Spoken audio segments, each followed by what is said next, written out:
شپږدېرشتم سوال دی چې آیا د غیر الله په نوم قسم خوړل جایز دي؟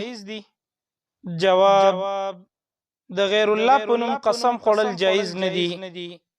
قسم به صرف او صرف د الله تعالی په نوم خوړل کېږي. د الله تعالی نه ما سوا د بل چا په نوم باندې قسم خوړل یا قسم اوچتول جایز نه دي. قرآن مجید په سورة التغابن کې الله سبحانه وتعالى فرمای: قل بلا وربي لتبعثن، ورته وایه ای زما نبی وربي زما د په خپل رب باندې قسم وي، لتبعثن تاسو به د قیامت په ورځ خامخا راپاسولی کېږئ. نو په دې آیات کې الله سبحانه وتعالى په خپل نوم باندې قسم خوړلی. د دې وجه نه د الله د نوم نه ما سوا د بل چا په نوم باندې قسم جایز نه دی.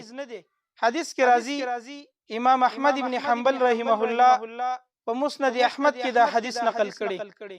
نبی کریم صلی الله علیه وسلم فرمای: من حلف بغیر الله فقد اشرک، چا چې د الله د نوم نه ما سوا د غیر الله په نوم باندې قسم وخوړل یا قسم اوچت کړ، فقد اشرک، نو د الله سره شرک وکړ. د دې وجه نه د دې نه ځان ساتل پکار دي. په بل حدیث کې راځي، امام بخاری رحمه الله او امام مسلم رحمه الله دا حدیث نقل کړي. نبی کریم صلی الله علیه وسلم فرمایي: من کان حالفا فلیحلف بالله او لیصمت، که څوک په تاسو کې خامخا قسم خوري فلیحلف بالله، نو هغه دې صرف او صرف د الله تعالی په نوم باندې قسم وخوري، او لیصمت یا د خاموش پاتې شي. نو د دې وجه نه د الله د نوم نه ما سوا د بل چا په نوم قسم اوچتول یا قسم خوړل جایز نه دي.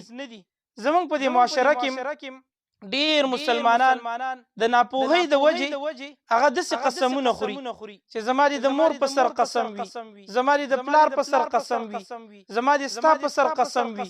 داسې قسمونه خوري چې هغه د الله د نوم نه ما سوا د غیر الله د نوم قسمونه وي. نو دا ټول حرام قسمونه دي. دا په شرک کې راځي. د دې نه ځان ساتل پکار.